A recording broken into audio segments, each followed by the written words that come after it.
What's up, everybody? Welcome to the Huddle. Welcome to the Huddle. Yet again, we are here. Like we always say, take a moment, share the broadcast out. That's right. Let somebody know that it's Huddle time. You never know what that's going to do for your algorithm. Let's go ahead and feed it something good for midweek, right? Amen. Amen. And also jump into a class. Yes. We got men and women Right. are meeting. So make sure you hop in a class immediately following the Huddle. Absolutely. So, man, I'm excited. Last week was Doug, right? Doug was last. Yes, Yes. it was. Man, and I remember he went in on that one. He did. I can say each time that the men and women are meeting, it's just been something special kind of happening. Wednesdays are special. Always. Sunday is for the curious. Wednesday is for the serious. All right. like that. All right. I like really that. believe that, I like like if that. I you like tapped in on a Wednesday night. Speaking of, if you don't know, we got two new, well, not new, both have been on the Huddle before, right? But surprise guests. We got surprise guests, if you want to say our good things. Good things joining us Joined us today for the Huddle. So glad that they joined today. And man, I mean, just thinking about, what we'll be talking about today in community, and being the home is a good place to start there. Also, you guys know our youth are at camp right now. And I've gotten text messages, I've gotten pictures, I've seen posts. Right. I think night one, they had 102 kids that gave their life to Christ. Come on, man. Amazing. I mean, that's amazing. to Night say. one. Night one. Yeah. In night one, heard stories of our kids being in the altar and leading in worship, man. Like, just a special, special thing. And speaking of those special things that are happening, we got a video that we want you guys to see from our leaders back at camp. So stay tuned. Yeah, check it out. Hey Promised Land, we're here at Ignite Summer Camp 23. We've had an awesome time so far. I just want to thank you guys so much for allowing us to come. We brought 20 students and we were just having so much fun. Last night was our kickoff. We're on day 2. And I'm going to let Josiah kind of talk about what happened last night. Yeah, last night we had a good night, a good message about surrendering to God, and we had 102 students give their life to God, including our students. And it was just a great night overall. The Spirit was there. And how were the girls last night? The girls are great. We went to bed at like 2 a.m., woke up at 6 in the morning to go to a sunrise devotional, and they've been playing all kinds of games outside, building friendships. It's been great. Yeah, they're super extroverted. It's great to see them step out of their shells. So overall, we're just having an amazing time. We're excited to see what the Lord is going to do for the rest of camp. We're building the relationships, building the friendships already, and just fellowshipping with other teams. It's been amazing to see. It's been amazing to watch, but more importantly, I think we're all getting something from this as well too. So we really appreciate you. Thank you for the prayers. Thank you for the donations and allowing us to come.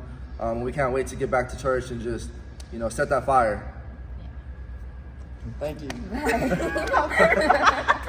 Yo. Yo. That video. Awesome. I think it's like only a small taste, right? Just a little bit. Of what's kind of happening. I know I was kind of disappointed that I didn't get a chance to participate in camp this year. I think I'm going to make the commitment though next year, We got to, man. I definitely want to be there. I think I've put in my time for camp. These are OG campers right I here. know. Yeah. Maybe 1 year ago. Maybe one throwback visit, but man, camp is hard once you get upwards of past 35. Yeah, It's rough on the human body. right. And this camp is like interactive, like Yeah. they're not just doing arts and crafts. Nah. They actually doing activities. Right. I heard they were doing a human foosball, which I'm interested to see pictures from. Oh, that should be They're interesting. doing volleyball. They're doing. They're gonna do Tribe Wars, Oh, which they're doing will Tribe be Wars? really cool. So I'm excited, man. I'm so happy with what's going on there, and special shout out to our leadership team with Yes. Felix and Yes. Yessie, Josiah, Julie, Pastor Brooke even got in the mix. Heath's Heath, there. right. Yeah, so we got a good contingency there of Promised Land representatives. And so, man, I'm excited to hear all the stories. I'm super excited to see them back in the altar on this Sunday. It was jump started last Sunday, I Yeah. believe. If you missed service on Sunday, please go back and check back out the and watch. archive. Words really don't really capture it or express it. You just have to just experience it. But our kids were just leading by example. And I just think that we as adults, we have the responsibility to continue to model what we want to mold. Like we can't just require them to do the right thing and we're not leading by example. I think there's a lot of opportunity for that free worship zone. That should be empty on a Sunday morning.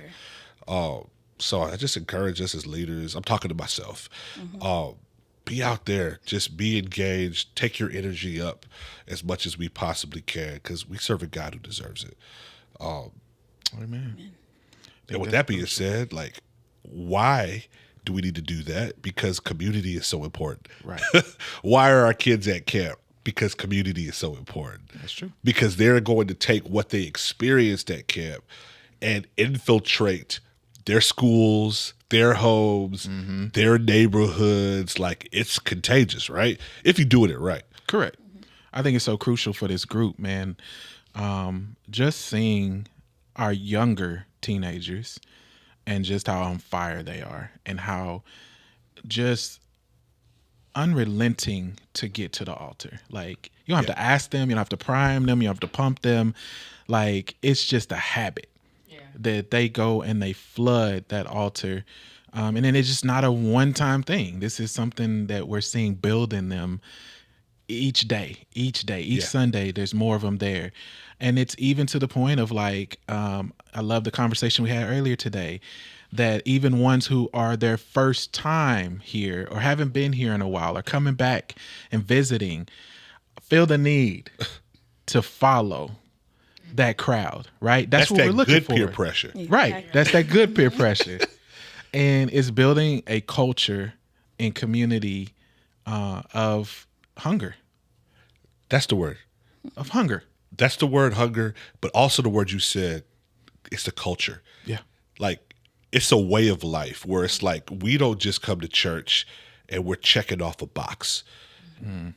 Church is like an outflow of my way of life. It's what is it? You better preach. It's funny because we were driving to church recently. What story? And What story is this? Was he about to embarrass you?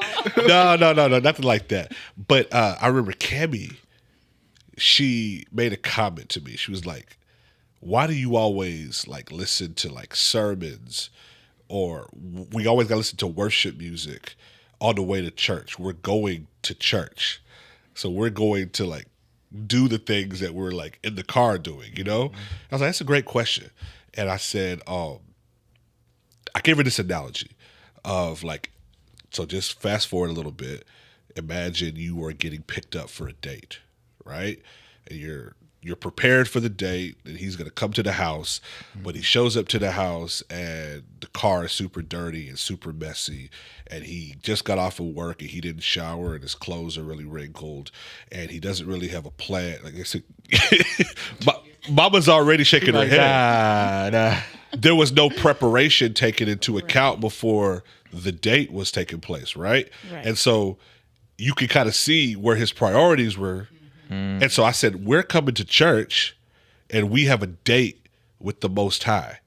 Why wouldn't I prepare myself to meet with him in a way where I could give him my overflow, my outflow? Like, I'm not having to like get revved up or get in the mood to worship. And I think what really encourages that is community. Accountability. It's like, okay, I've seen my pastor who's getting ready to pour his guts out over the pulpit. He's lived in the secret place, right? But then he comes to service, and there was times where he was the only one at the altar. And he got his towel going, and he's up there, waving the bloodstained banner. Yep. And I'm like, what are you doing? Why are you in your seat, Pastor Jonathan?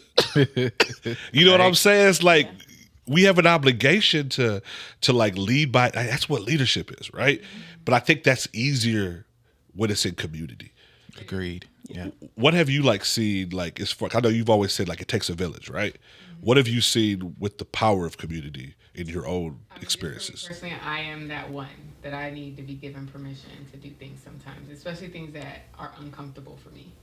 And being at the altar sometimes when you're by yourself and which you mentioned you kind of experienced that this past Sunday where it took a little bit and you were up there by yourself and it's a little awkward, it's uncomfortable, and you feel like everybody's looking at you. So for me, sometimes it's easier to push myself out of my comfort zone when I see my peers and my community kind of leading that front with me and not just being out there by myself. And so sometimes we have to have that invitation visually by stepping out and leaning into the discomfort and the fear and doing it scared.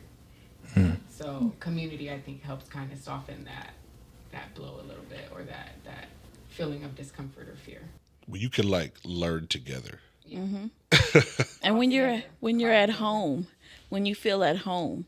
Yeah. I remember when I did the ministry moment. Yeah. I was literally terrified, but it was just something that I knew I was supposed to do. God gave, God put in my spirit. I talked to the pastors about it, and and all the pieces were there, but human nature, just nervousness, and I wish I hadn't, but I said over the mic, I was like, oh, I'm super nervous. And the one thing, everyone kind of was like, no. But I heard somebody say, I think it might have been Lee on the front row. And his voice above everybody else, he said, you're at home. And I was just like, dude, that's true. I'm at home. I could make a mistake. I could fumble over my words, but these are my people. Right. I don't have to be nervous around my own family. They're going to... they're going to rally around me. They're going to support me. They're going to encourage me. And that's how I felt, it was just that, and that's the same. Like, I can worship the way I want to worship because I'm at home. Yep. Who's going to be looking? Who's going to be talking about we're home. And if they do, so what? Exactly. Right. Because I'm not doing it for them anyway. Yeah. But you only really get there until you've built that culture of like, this is a safe place. Right. Like, man, how can we really truly get to that place? I'm not saying we're not there. I'm just saying that maybe there's room for improvement as we are stepping into like this next season that we've been talking about and we're asking God for, we're praying about. So it's like, I think an all-loving, powerful God is not going to send new souls into a unsafe place. Right. If we're truly asking and reaching out like, God, we want to create this safe space for souls to come in and be fed and nurtured and then plugged into the vision, what infrastructure are we building? What culture are we establishing? What community have we made available for them to even feel comfortable to like want to be involved, to want to do things? Like Pastor Randon set up the ministry fair. Why would I want to serve, or why would I want to get involved if we have a toxic culture, if we have a culture that's like saying one thing over the pulpit, but I don't see you leading by example? Like if I hear the pastor say, hey, we want you to get down and worship, but we never see you worshiping, we never see you praying, like how does that look? Yeah. That's key, man. I think our pastor has been in Acts 2. And we talk about, the baptism of the Holy Spirit. Yeah. But I love what happened after. And he's put emphasis on Acts chapter 2 and starting in verse 42, where he says, and they devoted themselves to the apostles' teaching and the fellowship, to the breaking of bread and prayers. Right? Yeah. Like, I think we get stuck sometimes with just the teaching. And I think there's other times where we get stuck in just the fellowshipping. And I think there's other times when we get stuck in just breaking the bread, right? But it is a totality of all of those things and creating a culture that understands it's not just one of these things, but it's a collective of all of these things. And culturally, as a body, as a body, we all have to fellowship together. We have to be in the teaching of the apostles' teaching together, and we have to break bread together. We got to pray together. We got to do all of those things together, right? I think we get stuck in that, like the body, right? We speak about the body, the church, and we forget, man, like we are the hands and feet of Jesus, right? Yeah. Like if we don't remember that it takes all of us and unity and community to make this vision go forward, we're missing it. Like if you're not pulling other people in to try to help with building that vision and be a part of the body, like that's the strengthening in you. Like you'd be a fool. And we say this all the time. And I think, this is Moses' his father-in-law, right? Bro, you can't do this on your own. Why are you tripping and thinking that you can? Yeah. Like Right. you need other people around you that will operate in what you're weak in, that will operate and have strength that you don't have. And even in that, man, like wisdom, those that have come before us that have wisdom and how to deal in these situations, and wisdom of like, hey, like we dropped community before, but here's how we picked it up.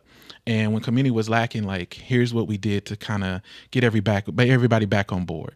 So I think we have to remember that going forward, that it's important for us to know it's just not one piece. It takes the village, it takes the body, and that goes beyond, us as a whole, but that even goes into us in our youth, that goes into us in young adults, that goes to us in the men and women ministry. It goes to every piece of what we do and why we're doing it for the glory of God. That's why we have a couples bowling night and we have a Bible study. Right. It's like we're not just pushing only fun. Right. We're not incorporating any part of like, let's grow together. Let's have these hard conversations. Let's make ourselves available. Let's get stretched really, really thin if necessary. So that way we can show like, hey, I've gone through some of these things too, but I don't want to just only have those conversations and I never laugh with you. Right. Right.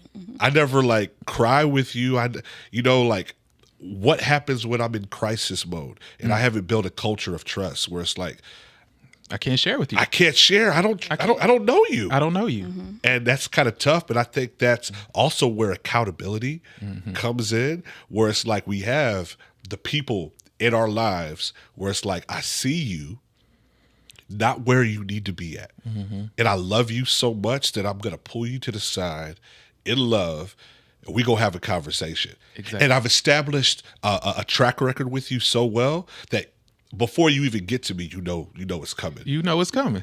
That's right. Absolutely. You know what I'm saying? It's like, I know it's coming. Yeah.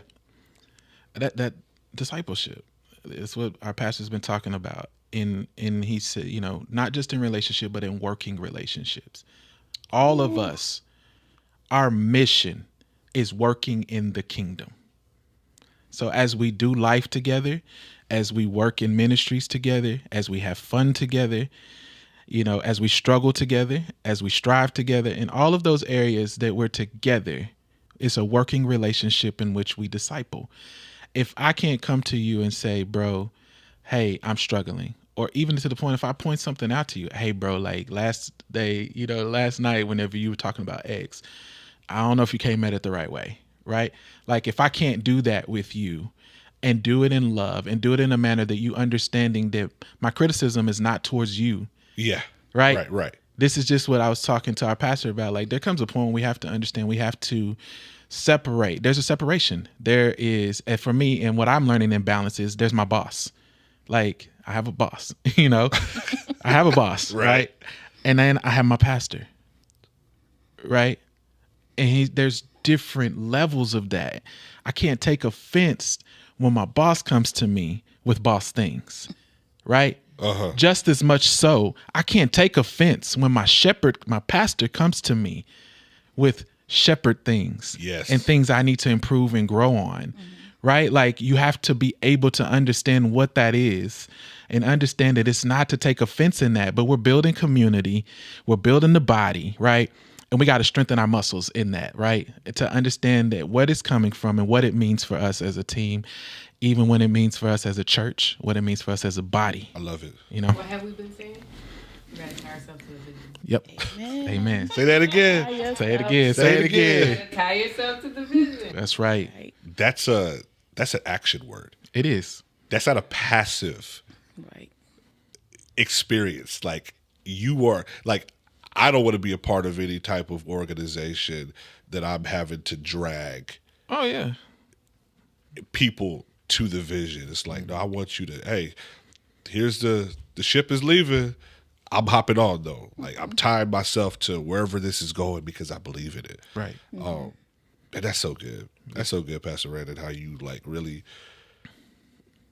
broke that down. Like the need for us to understand that, man, there's like different type of modes that we are kind of operating in. And I love you, but I'm talking to you in this type of way right now because I love you. It doesn't mean that we have to break fellowship. No, not at all. Because community is being established. You know what I'm saying? Right. And I think there's a level sometimes, and I recently have experienced this, and I can share this openly of being triggered from my trauma.